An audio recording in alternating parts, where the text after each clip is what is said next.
இயேசு நல்லவர். ஆமென். இயேசு உயிரோடு இருக்கிறார். எனவே நாமும் உயிரோடு இருக்கிறோம். கடைசி நாட்களில் வந்திருக்கிறோம். ஒரு காலங்களில் எங்கு பார்த்தாலும் இயேசு வருகிறார், இயேசு வருகிறார், ஆயத்தமார்கள். உங்களுக்கெல்லாம் தெரிந்திருக்க நியாயமில்லை. உங்கள் ஜென்ரேஷன்லேயே டாக்டரின்ஸ் எல்லாம் மாறிடுச்சு, சபைகள் மாறிடுச்சு, உபதேசம் மாறிச்சு, பாஸ்டர்கள் மாறிட்டாங்க, தீர்க்கதரிசி மாறிட்டாங்க. கண்டதே காட்சி கொண்டதே கோலம். தங்கள் இஷ்டப்படி ஊழியம் செய்கிற ஒரு கூட்டம் எழும்பி ஆண்டவர் சுவிசேஷத்தை விற்று பிழைத்து தின்னும் நாய்களைப் போல இருக்கிறார்கள். அவர்களுக்கு மத்தியிலே கேலி சித்திரங்களாய் என்னை போல பைத்தியக்காரன் நின்று கொண்டு இருக்கிறோம். ஆண்டவருடைய வார்த்தையை சொல்லுகிறவனெல்லாம் இந்த அறிவாளிகளுக்கு பைத்தியக்காரர்களைப் போலவே தோன்றுகிறது. அதை பற்றி எனக்கு கவலை இல்லை. என் ஆண்டவர் சொல்லிவிட்டு போயிருக்கிறார். கடைசி நாட்களில் பரியாசக்காரர் தோன்றுவார்கள், கள்ள தீர்க்கதரிசிகள் தோன்றுவார்கள், கள்ள போதகர்கள் தோன்றுவார்கள். அவருடைய கெட்ட நடவடிக்கையை ஒரு சிலர் இல்லாமா எவ்வளவு பேர் அநேகர் பின்பற்றுவார்கள். பரமபிதா நடாத நாற்றெல்லாம் வேரோடு பிடுங்கப்படும். ஒருவன் நான் இழுச்சுக்கொள்ளாவிட்டால் ஒருவன் தானாக என்னிடத்தில் வரான். ஊழியம் வியாபாரங்களாய் மாறி, அசுத்தங்களாய் மாறி, சமூக வலைதளங்களை திறந்தால், டிவி சேனல்களை திறந்தால் கர்த்தருடைய நாமத்தை தூஷிக்க வைக்கும்படி ஊழியம் செய்கிற எத்தனையோ பேரினால் சுவிசேஷ மார்க்கம், சத்திய மார்க்கம் தூஷிக்கப்பட்டு வருகிறது. சினிமாவில் கூட மீம்ஸ் கிரியேட் பண்ணுறதுக்கு, ஃப்ராங்க் பண்ணுறதுக்கு, கேலி பண்ணுறதுக்கு நம்முடைய ஊழியக்காரர்கள் எடுத்து போடுறாங்க. அது எவ்வளவு! நான் ஒரு நாள் அப்படிப்பட்ட ஊழியக்காரன்னு சொல்வதே இல்லை. இதில் என்ன வித்தியாசம்னா, அவர்களை பார்த்திருக்க மாட்டேன், அவர்களோடு பேசியிருக்க மாட்டேன், அவர்களோடு எனக்கு நேரடி எதிர்ப்பும் இல்லை, விருப்பம் இல்லை, வெறுப்பும் இல்லை, எனக்கு அவர்கள் சத்ருவும் இல்லை, எனக்கு அவர்கள் தீங்கு செய்ததும் இல்லை. முதல் முறையாக அவர்களை பாடல் அல்லது செய்தியை காதில் கேட்ட உடனே என் பிள்ளைகளுக்கு சொல்வேன், இது பிசாசு அல்லது மாமிசம், இது இவனை பின்பற்றாதவர்களுடைய பாடல் உங்கள் வீட்டில் ஒலிக்கக்கூடாது. ஆனால் பெரிய பெரிய 10,000 20,000 பேர் சபைகளை வைத்திருக்கிற பாஸ்டர்மார்களுக்கு இந்த வெளிப்பாடே இல்லை. அவர்களை வைத்து வியாபாரம் பண்ணி பிழைத்தார்கள். அவர்களை வைத்துதான் டெமோ பீஸ் காட்டி அவர்கள் பணம் சம்பாதித்தார்கள். அவர்கள் விழுந்து போனார்கள் அல்லது என்னமோ தவறு செய்து விட்டார், உண்மையோ புறம்போ தெரியாது. தெரிந்தவுடனே இவர்கள் நல்லவர்களைப் போல தங்களை காட்டிக்கொள்கிறார்கள். இந்த கபடக்காரர்கள் தான் முதல் அடி வாங்குவார்கள் ஆண்டவர்கிட்ட. இவர்களை பின்பற்றுகிற சபையும் நாசமாய் போகும். ஏனால் இந்த துர்க்கிரியைகளுக்கு தக்க தண்டனை ஏற்ற சமயத்தில் கிடையாதனால மணிபுத்திரன் உள்ளம் பாவம் செய்ய துணிகரம் கொண்டிருக்கிறதா. இந்த உபதேசத்தை கொண்டு வராதவனை ஸ்தோத்திரம் சொல்லுகிறவன், அவனுடைய உபதேசத்தை ஏற்றுக்கொள்ளுகிறவன் அவனுடைய துர்க்கிரியைகளுக்கு பங்காளியா இருக்கிறான், பாண்டரட்சிப்பான். அவனுடைய பாவத்துக்கு இவனை அழைத்து சபையிலே பயன்படுத்தி நண்பர்களாக்கி கொண்ட பெரிய ஊழியர்ந்து சின்ன ஊழியர் அவனுடைய துர்க்கிரியைகளுக்கு பார்ட்னர்ஷிப். போக்கு சொல்ல தப்பிச்சுக்கொள்ள இடமே இல்லை. வரும் தலைமுறையை கெடுத்து நாசமாக்கி விசுவாசத்தை விட்டு விலகி போக இந்த சிறியவரில் இடரல் உண்டாக்குற ஒருவனுக்கு என்ன தண்டனையா? எந்திரக்கல்லை கழுத்திலே கட்டி சமுத்திரத்திலே தாழ்த்தி போடுவது நலமாயிருக்கும். நான் சொல்லல, பைபிள் சொல்லுதுங்க. நான் பேசுற ஒண்ணுமே நான் சொல்ற விஷயம் இல்லை. கிறிஸ்தவ மக்கள் என்று சொல்லுகிறவர்கள், நான் கிறிஸ்தவர்கள் என்று எல்லாரும் ஏற்றுக்கொள்ளவே மாட்டேன். நான் ஒரு இந்து மார்க்கத்தில் வந்தேன். கிறிஸ்தவ என்ற பெயரை கேட்டாலும் எனக்கு ஒரு அலர்ஜி ஆயிடுச்சு. ராத்திரியில் கத்த சொன்னார், காலையில் சொன்னார், பாத்திரமுக்குள்ள வச்சு சொன்னார், டாய்லெட்டில் உட்கார்ந்து இருக்கும்போது பேசினார், நடக்கும்போது பேசினார், அந்த பொண்ணை பார்க்கும் பொழுது பேசினார், அந்த பாஸ்டர் மகளத்தை எனக்கு காண்பித்தார். இப்படியெல்லாம் சொல்லி பிழைக்கிற ஒரு கூட்டங்கள் அருவருப்பா இல்லை? தேவன் இதற்காக நம்மை அபிஷேகித்தார். பரிசுத்த ஆவி உள்ளத்தில் வரும்பொழுது நீங்கள் பலனடைந்து முன்பு யூதேயாவிலும் சமரியாவிலும் எருசலேமிலும் பூமியின் கடைசி பரிந்து எனக்கு சாட்சிகளாயிருப்பீர்கள். சாட்சி தான் ஊழியம். உன் சாட்சியுள்ள வாழ்க்கை தான் பரிசுத்த ஆவி உனக்குள்ள இருக்கிறார் என்பதற்கு அடையாளம். அந்நிய பாஷை பேசி அருள் வந்தது போல, மோளம் அடிச்சா நாங்கள் இந்துவா இருக்கும்போது ஆடினது போல பேடு ட்ரம் அடித்தா மியூசிக் போட்டால் ஆடுறதல்ல அபிஷேகம். வாழ்க்கையின் பிரதிபலிப்பு, கனிகளின் பிரதிபலிப்பு. ஆவியின் கனியோ சகல நற்குணத்திலும் விளங்கும். அந்திக்கிறிஸ்துவின் ஆவி இன்னதென்றும் தேவனுடைய ஆவி இன்னதென்று எவைகளினால் அறிவீர்கள்? அவர்களுடைய கனிகளினாலே அவர்களை அறிவீர்கள். உலகத்தில் இருந்தால் நாம் உலகத்தார்கள் அல்ல. உலகத்தில் இருந்தாலும் நாம் உலகத்தார்கள் அல்ல. உலகத்தின் வழிபாடு, உலகத்தின் பழக்க வழக்கம் சபைக்குள்ள வந்துடக்கூடாது. சபைக்குள்ள தான் உலகத்துக்குள்ள போகணும். ஒரு அல்லேலூயா சொல்லுங்களேன். அல்லேலூயா. இன்னைக்கு உலகத்தினுடைய வழிபாடு, உலகத்தினுடைய பழக்க வழக்கெல்லாம் எங்க வந்துருச்சு? சபைகளிலே வந்து விட்டது. எனவே நான் மனவேதனைப்படுகிறேன். 40 ஆண்டுகள் கர்த்தருடைய ஊழியத்தை உலகமெங்கும் செய்து வருகிறேன். 18 வயது முடிந்து 19 வயதில் தேவன் என்னை அழைத்தார். இத்தனை ஆண்டுகளும் அவருடைய பெயரை சொல்லி நான் வாழ்ந்து வந்திருக்கிறேன். என் நோக்கம் ஒன்றுமே கிடையாது. இல்லை, ஐஸ்வர்யமான குடும்பத்தில் பிறந்தேன். பணம் சம்பாதிக்க வேண்டாம், ரயில் கொள்ளை அடிச்சிருக்கலாம், வேற ஏதாவது திருட்டுத்தனம் பண்ணியிருக்கலாம், வட்டிக்கு விட்டு பொழைச்சிருக்கலாம். இயேசுவை விட்டு பிழைக்க வேண்டிய அவசியம் இல்லை. கைகளை தட்டி கர்த்தரை மகிமைப்படுத்துவோம்.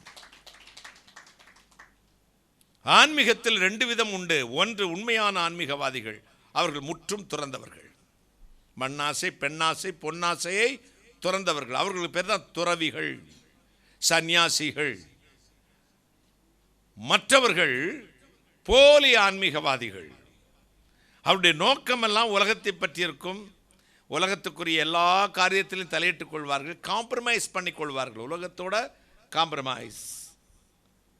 ஆண்டவர் உலகத்தோட எள்ளளவும் காம்ப்ரமைஸ் பண்ண சம்மதிக்கிறதில்ல. பாவத்தோட டோன்ட் காம்ப்ரமைஸ் வித் சின்.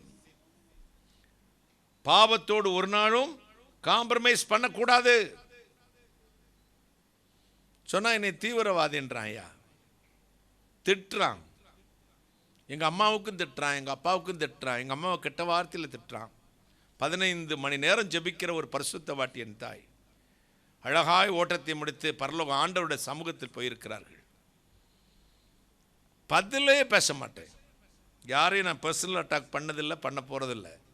ஆனால் ஆண்டவருடைய வார்த்தையை தாறுமாறாய் சொல்லி நாங்களும் சபைகளை நடத்துகிறோம், நாங்களும் ஊழியம் செய்கிறோம் என்று சொல்கிற போலியாளர்களை காணும் பொழுது என் இதயம் வேதனைப்படுகிறது. இயேசு கிறிஸ்து ரத்தம் சிந்தி மீட்டு கொண்ட திருச்சபைகள் இப்படி போய் கொண்டிருக்கிறதேன்னு ஒரு செல்ஃபிஷ், ஒரு இன்டென்ஷன், ஒரு மோட்டிவேஷன் அவங்களுக்குள்ள இருக்குது. அதெல்லாம் பணம். என்னது? பணம். நான் ஆடி கார் வாங்கிட்டேன் பிரதர், BMW வாங்கிட்டேன், நீங்கள் என்ன இந்த ஓட்ட வண்டியை வச்சுக்கிட்டு இருக்கீங்க? நான் பென்ஸ் இப்போ புக் பண்ணிட்டேன் பிரதர், பென்ஸ் கார் வந்துருச்சு. எங்கள் சர்ச்சில் சென்ட்ரலைஸ்டு ஏசி பண்ணிட்டோம். போகும்பொழுது இந்த சென்ட்ரலைஸ் வராது, ஆடியும் வராது, தோடியும் வராது, ஓடியும் வராது. எல்லாத்தையும் விட்டுட்டு தான் போனோம். உன் ஊழியமும் வராது, ஆனால் உன் கிரியை உன் கூட வரும். நீ எப்படி வாழ்ந்தையோ அது அங்கே வரும். அந்த கிரியைகளை பார்த்து தான் தெய்வம் நியாயம் தீர்ப்பார். மார்க் போட்டிருப்பார். Yes come in, reject, allowed, reject. Allow 2 சத்தம் மட்டும் தாங்க கேட்கும். ஏன்னா ஜட்ஜி அதிகமாக பேச மாட்டார். Yes admitted, no rejected, admitted, rejected. Supreme court போனால் அப்படி தான். ஜட்ஜு உட்காந்துருப்பா, ஜட்ஜி பேசுவா, 2 செகண்ட் 3 செகண்ட்ஸ் தான் அவங்க அந்த மாண்புமிகு நீதி அரசர்கள் பேசுறது. Yes allowed, petition allowed, petition reject, yes no, yes no, அவ்வளவுதான். அங்கே அப்படி தான். வலது பக்கம் இடது பக்கம், ரைட் லெஃப்ட், ரைட் லெஃப்ட், அவ்வளோதான். நான் ஊழியம் செஞ்சேன் சார், பெரிய சென்ட்ரலைஸ்டு ஏசி போட்டு 25,000 பேர் வந்தாங்க சார். சண்டே கிளாஸ் நடத்தினேன் சார், பெண்கள் கூட்டம் நடத்தினேன் சார். ஒரு ஷிப்லலாம் நான் எவ்வளோ 1,00,000 பேர் 2,00,000 பேர் இருந்தாங்க சார். ஹாலஜன் லைட்டெல்லாம் லேசர் பீம்பெல்லாம் மூஞ்சில் அடிச்செல்லாம் காட்டி நான் அறிவித்தேன் சார். உங்களுக்கு தெரியாது சார்.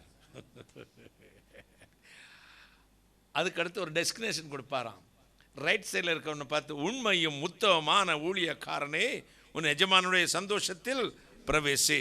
லெஃப்ட் சைடில் இருக்கவனை பார்த்து சொல்லுவானா, அக்கிரம செய்கைக்காரரே உங்களை ஒருபோதும் அறியேர், பொங்கல். கதவை சாத்துவார். என்ன வருங்காலத்தில் ரொம்ப அடுத்த தலைமுறையை நினைத்து தான் எனக்கு ரொம்ப கவலை. பெற்றோர்கள் பிள்ளைகளை கவனமாய் பார்த்துக்கொள்ளுங்கள். தயவு செய்து இப்படி கள்ள சபைகளுக்கு உங்கள் பிள்ளைகளை அனுப்பாதீங்க. சபைக்கே போகாட்டி கூட பரவாயில்ல, வீட்டில் இருந்து அதுங்க கர்த்தரை உண்மையாக பின்பற்றி பரலோகம் போய் சேர்ந்தால் போதும். இப்படிப்பட்டவர்களை பார்த்தோன்னா பிரெயின் வாஷ் ஆகுது, மைண்ட் சேஞ்ச் ஆகுது. ஆண்டவருடைய ஊழியம் என்னதென்று ஆவியிலே நிதானித்து நீங்கள் முதல்ல பரிசுத்தாவினை நிரம்பி யார் தேவ மனுஷன், எது உண்மையான சபை என்று அறிந்த பின்பு அந்த சபையோடு தொடர்பு வைத்துக் கொள்ளுங்கள். என கடைசி நாட்களில் யார் உண்மை யார் போயினே தெரியாமல் போச்சு. எல்லாமே சேரும் தண்ணியும் ஒன்றா கலந்துருக்குது. இது பிரிக்கிறது என்ன, பாலும் தண்ணியும் ஒன்றா பிறந்த அன்னப்பறவையா நீ பிரித்து பார்க்குறதுக்கு? அன்னப்பறவை மாதிரி நீயே பாலையும் தண்ணியும் பிரித்து பார்க்கணும். அதை எப்படி அறிவீர்கள்? தேவனுடைய ஆவியின் அவர்களுடைய கனிகளினாலே அவர்களை அறிவீர்கள். தேவ ஆவியின நிரப்பப்படுங்கள். மனவேதனை ரொம்ப. நான் 10 வருஷத்துக்கு முன்னாடி சொன்னேன் அது பிசாசு. இப்போ தான் அது தெளிவாயிருக்கு. இப்போ எல்லாம் சொல்கிறாங்க அப்பமே தெரியும்னே, அப்பமே தெரியும், ஒற்றே அட்டி மூஞ்சில் அடிச்சிடலாம் போட்டா அப்பமே தெரியுமா? என்ன டுபா கூறா இருக்க? அவன் பாட்டு தானே வா காதில் கேட்டுக்கிட்டே அலைஞ்ச. அப்போ உனக்குள்ள பரிசுத்தாவி இல்லையா? அன்னைக்கு தான் வந்துட்டாரா? அவனுடைய மெசேஜ் தானே கேட்ட. உலகத்தில் நீங்கள் சரித்திரத்தில் எப்பவும் விழுந்து போனவர்களை பற்றி பேசுவதே இல்லை. நீங்கள் கிறிஸ்டின் ஹிஸ்ட்ரி எடுத்து பாருங்கள். அமெரிக்கா, ஆஸ்திரேலியா, இங்கே ஒருத்தர் கூப்பிட்டு சர்ச்செல்லாம் திறந்துக்கிட்டு இருந்தாங்க. பெரிய கிரிமினெல்லாம் பிடிச்சி வச்சுருக்கானுங்க. இப்போ பார்த்துக்கோங்க, ஒரு ஆப்பிரிக்கன் சுற்றி திரிஞ்சார், தீர்க்கதரிசின்னு எல்லாரும் கூப்பிட்டு ஆட்டம் போட்டாங்க. பெரிய கிரிமினல்னு பிடிச்சி வச்சுருக்காங்க. விமனைஸ்தரான். இப்படி நீங்கள் கேட்டால் எவ்வளோ சோர்ந்து போயிருவீங்க. அதனால என்ன எப்படி சார் கண்டுபிடிக்கிறது? அதுக்கு தாண்டா உனக்கு பரிசுத்தாவின் அபிஷேகம் கிடைச்சிருக்கு. லூசு பயல, ஆவிலே நிதானிக்க தெரியாது. நீங்களது சாபம் பிடித்தவர்கள். ஆவிலே நிதானிக்க வேண்டாம். தேவனுடைய ஆவி இன்னதென்றும் தேவ மனிதர் இன்னதென்றும் அவருடைய வாழ்வு எப்படி இருக்கிறது, அவருடைய கனிகள் எப்படி இருக்கிறது, அவருடைய பேச்சு எப்படி இருக்கிறது, அவர்கள் ஆண்டவரை மட்டும்தான் உயர்த்துகிறார்களா என்பதை பார்க்க வேண்டாம். பலிபீடத்திலே கொண்டு போய் நின்று கொண்டு சொந்த காரியத்தையும் பொண்டாட்டி காரியத்தையும் பிள்ளை காரியத்தையும் இச்சையூட்டும் வார்த்தைகளையும் பேசுகிறவன் எப்படி தேவ ஆவியினால் நிரப்பப்பட்டிருக்க முடியும்? பலிபீடத்தில் நின்று பதறி பேசுகிறவன் சபிக்கப்பட்டவனாம். என் ஊழியத்தை அசதியாய் செய்கிறவன் சபிக்கப்பட்டவனா. ரொம்ப சின்சியர், கேர்ஃபுல். டிரான்ஸ்ஃபார்மரை கை வைக்கிறது மாதிரி கர்த்தருடைய ஊழியங்கிறது வார்த்தை ஜாலங்களை கொட்டுறதுல, வார்த்தைகளை சரியாக பிரயோகிப்பது. கைகளை தட்டி வார்த்தைகளை சரியாக பிரயோகிப்பது. ஒரு பாட்டு கூட பாடினா யோசித்து அதன்படி நம்ம வாழ்ந்திருக்கோமா அப்படின்னு நினச்சிட்டு தான் பாடணும். காடா ஆனாலும் மேடா ஆனாலும் கர்த்தரின் பின்னே போக துணிந்தேன். போனையா? எனக்கு பிடிச்சதான் படிப்பேங்கிற நீ போனையா? நான் எனக்கு பிடிச்சதான் செய்வேங்கிற. அம்மா சொல்வதை கேட்குறியா? காடானாலும் மேடானாலும் கர்த்தரின் பின்னே இவனா போவான். அப்போ பாட்டை கூட நீ வாழ்ந்தா பாடிலாட்டி பாடிடாத, வாயை தச்சு பண்ணும். நான் பாடின பாட்டு உங்களுக்கு நிச்சயமாக புரிஞ்சிருக்காது. நான் கீர்த்தனையாக பாடுவேன். பாவ சோதனைகளை வென்று பேய் உலகுடன் பண்ணும் போர்களுக்கு எதிர் நின்றே. பாவ சோதனைகளை வென்று பேய் உலகு உடல், பிசாசோடு உலகத்தோடு உடல்னா மாமிசத்தோடு பண்ணு யுத்தங்களுக்கு எதிர்த்து நின்று ஜீவ பாதையில் திடனா என்று முன்னிட்டு செல்ல நான் அதை எதிர்த்து நின்று உம்முடைய ஜீவ பாதையில் என்றைக்கும் பலத்தோடு முன்னிட்டு செல்ல தேவ சர்வாயுத வர்க்கத்தை எனக்கு சிறக்க எனக்கு அளித்து, ஒரு அல்லேலூயா, எனக்கு பலப்படுத்தும்படி உம்முடைய தேவ சர்வாயுத வர்க்கத்தை எனக்கு அளித்து இன்றைய தினம் முன்னருள் ஈகுவா இயேசுநாதா. கைகளை, இதான் பாடலின் பொருள். என்னுடைய ஜெபம் அது. நான் பாவத்தை ஜெயிக்கணும், உலகத்தை ஜெயிக்கணும், மாம்சத்தை ஜெயிக்கணும். பாடுனேன். ஆவியானவர் இறங்குறாருங்க. உங்களை நிரப்புறாரு எனக்கு தெரியாது, என்ன நிரப்புவார். என்ன நிரப்பும் போது நான் என்ன உடனே தெரியுமா? உங்களுக்குள்ள அந்த அபிஷேகம் இறங்கி. எத்தனை பேர் ஃபீல் பண்ணீங்க? ஒரு அல்லேலூயா சொல்லுங்க. நீங்கள் அதை ஃபீல் பண்ணுவீங்க. நமக்கு அது பிரசங்கியாருக்கும் ஒரு தீர்க்கனுக்கும் ஒரு பாஸ்டருக்கும் விசுவாசிகளுக்கும் கனெக்ஷன் இருந்துகிட்டே இருக்கணும் ஸ்பிரிட்டில். பிள்ளைகள் என்ன நினைக்கிறார்கள் என்பதை ஒரு மேய்ப்பன் அறிந்திருக்கணும். என்ன தேவை என் பிள்ளைகளுக்கு என்பதை ஒரு மேய்ப்பன் பார்த்தவன அறிந்திருக்கணும். தாய் வருவார். அந்த காலத்தை சொல்லுவாங்க, மனைவி மடிய பாப்பா, தாய் வைத்த பாப்பா. மனைவி பாக்கெட்ட பாப்பா, தாய் வைத்த பாப்பா. எப்போ சம்பளம் வாங்கிட்டுங்களா கொடுங்க அப்படின்னு மனைவி கேட்பாளாம். அது உண்மையாக போய் எனக்கு தெரியலை. ஆனால் தாய் என்ன செய்வாளாம், தாய் பார்க்குறது எனக்கு தெரியும். சாப்பிட்டே ஐயா. என் தாய் பயங்கரமான பலகீனமானவர்கள். அவங்களுக்கு ரொம்ப நாளாக சுகர் இருந்துச்சு, அப்புறம் ஹார்ட் டிசீஸ், அப்புறம் லாஸ்ட் ஒரு 2 இயர்ஸாக வந்து 2 இயர்ஸா 3 இயர்ஸாடா 2 இயர்ஸா kidney failure, dialysis alternate days, 1 நாள் விட்டு 1 நாள் ஆல்டர்னேட் பண்ணணும். இவ்வளோ சாசரில் மாத்திரை போட்டு கொடுப்பாங்க, மருந்து கூப்பிட்டு கொடுப்பாங்க. பென்னி வந்து தூக்கிட்டு டயாலிசிஸ் சென்டருக்கு கொண்டு வருவான். ஒரு நாள் என் தாய்க்காக நான் கண் விழித்ததில்லை. எனக்கு தூக்கம் போயிடுமா. அவங்க பலவீனத்தை காட்டிக்கவே மாட்டாங்க. அவங்க வேலையை அவங்களே பார்த்துங்க. 4 மணிக்கு எந்திரிப்பாங்க, குளிப்பாங்க, நீட்டாக ட்ரெஸ் பண்ணுவாங்க, உட்காருவாங்க, பாடி ஜெபம் பண்ண ஆரம்பிச்சுருவாங்க.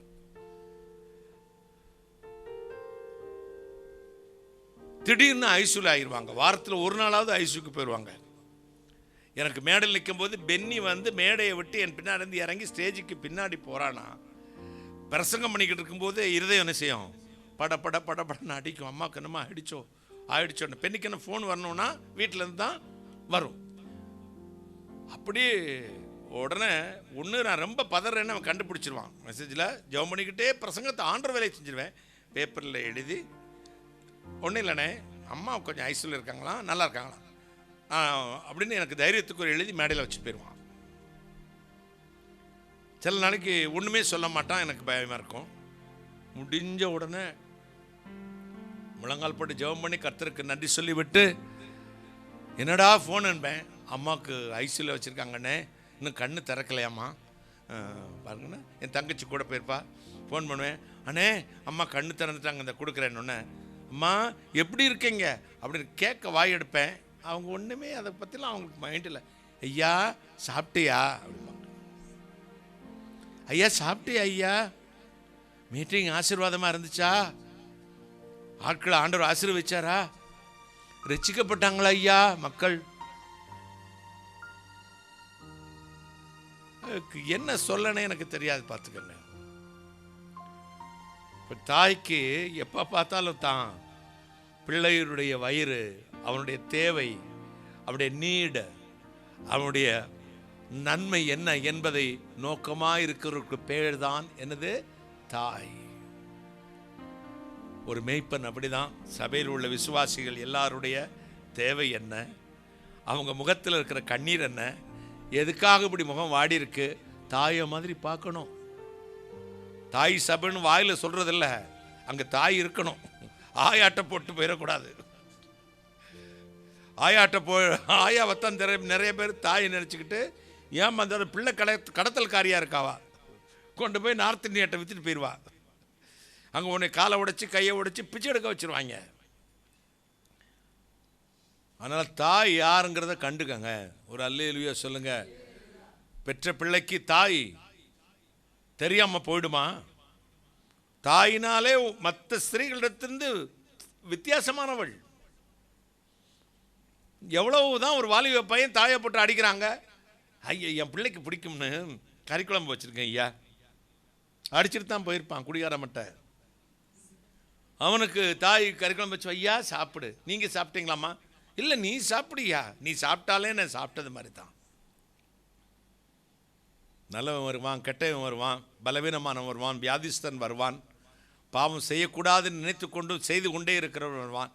அத்தனை பேரையும் அணைத்து பிடித்து இழுத்து அவனை பூரணமான தன் அன்பினாலே பரலோகத்துக்கு கொண்டு போகிற ஒரு சபைக்கு பேர் தான் தாய் திரு சபை. கைகளை தட்டி ஒரு அல்லேலூயா சொல்லுங்களேன். தாய் திரு சபை.